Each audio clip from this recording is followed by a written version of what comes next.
First Test, written by Tamora Pierce, is the first entry into The Protector of the Small Quartet. It takes place within the fantastical Tortall universe, which spans through 5 different series and a couple expansions, as well as a couple anthologies. Kelladry of Mindolin is our protagonist, a surprisingly capable and hardy girl considering she's but 10 years old. Our introduction into the Tortall universe through First Test is done with a sprinkling of hints and information tidbits, allowing the reader to get a taste of the extensive and dynamic world of Tortall. The introduction doesn't overburden the reader and isn't confusing, as whatever setting details implemented, such as Kelladry's upbringing on the Yamani Islands, are shown pretty clearly. The world does have an air of expansiveness to it, but Pierce doesn't linger too long on details and supplies readers with enough information to get the story rolling. The initial conflict before Kelladry begins her training is enough to give readers a sense of how dangerous Tortall can be, while also showing us Kel's personality and gusto. Thanks to the previously mentioned backstory on the Yamani Islands, where Kel had been practicing her combat skills, we can account for her uncanny combat knowledge at such a young age. First Test excels in its training, school/classroom orientated plot. Fans of the Ranger's Apprentice series, written by John Flanagan, will be familiar with some of the story beats in First Test.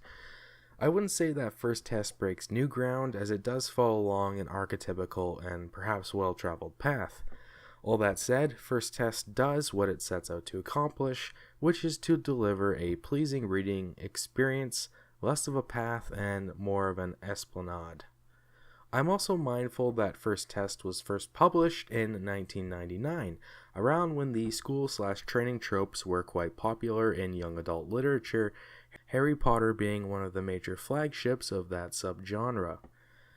Kelladry is impeded by bullies, Wyndolin of Caval, her training master, and sometimes even herself. However, over time, Kel is able to overcome each of these obstacles through determination and kindness. Her character arc is less about her getting strong and more about acceptance and friendship, which is contrary to what I first assumed when I was reading. While not filled to the brim with battles and gritty training scenes, First Test does have moments of intense action, followed by wholesome and soul-squeezing respites.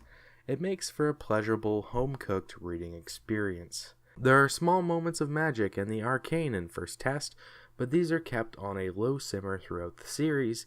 Magic is sometimes there in the background, but never takes center stage. There are little Easter eggs of other characters from the Tortall series who pop in and out of the story, but their visits are brief and they don't steal the show from Kelladry. Side characters are a compelling addition to the story. Their personalities and interactions with Kel feel natural and realistic, as does the gradual friendship and respect Kel gains. Jorn of Stone Mountain is the antagonist bully of the story, and unfortunately his motives for bullying Kel seem pretty shallow, kind of a bargain bin Draco Malfoy. Jorn could have been developed as a rival for Kel, instead of staying as a one-dimensional bully who hated her simply because she was a girl and had some skill. For example, the complex relationship between Deku and Katsuki Bakugo in My Hero Academia, how it started as bullying but evolved into a rivalry and eventually a shaky comradeship where they had to work together. I feel like a relationship like that is more gratifying, and keeping Jorn as a spiteful and miserable character because he hates tough girls I think was definitely a loss. However, First Test was really more of an introduction to Jorn, and I think what is displayed here so far is fine, but his character arc through the series doesn't really progress more than a blank hatred for Kel, which I suppose I'll get to in future reviews. I do like Kelladry of Mindolin as a character, and she does have flaws, namely her fear of heights and her stubborn refusal to denounce her bullies to adults for fear of being seen as weak. Kel also has some interesting quirks, such as her friendly relationship and partial communication with animals. However, as the protagonist, Kel does lack personality, and I found her to sometimes be fairly one-dimensional. Unfortunately, this is pretty typical of protagonist characters, where the author projects themselves through the character. I hate to bring it up again, but Harry Potter did suffer from this as well, where Harry, despite all the plot intricacies and backstory, was probably the least interesting between Ron and Hermione on, I guess you could say, action to action, sentence to sentence basis. Now back to Kel. This lack of personality might also be due to how mature and strong she is, but her emotions are not displayed very often, even in situations where they are vastly warranted. I think Pierce wants to show Kel as a level-headed leader, as a tough and unshakable role model, and I think that's fine, but she's always such a blank, kind of robotic wall, especially when dealing with Jordan's bullying. I would have liked to see her lose her cool more often, because level-headedness is something her character could have developed over time.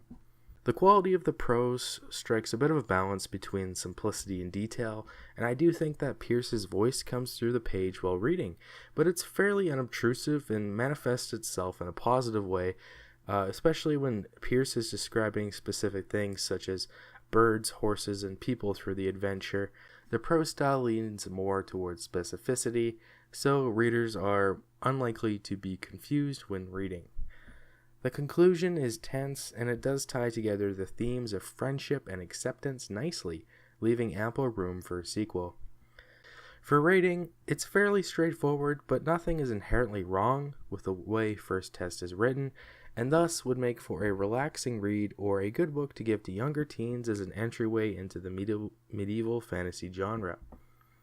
That's all I have today, guys. I'm not going to do a spoilers discussion for First Test as it's so short, and I might get around to reviewing the second book in the series. I think it's Page, maybe next week or the week after. Anyway, thank you very much for watching, and I hope you have a wonderful day.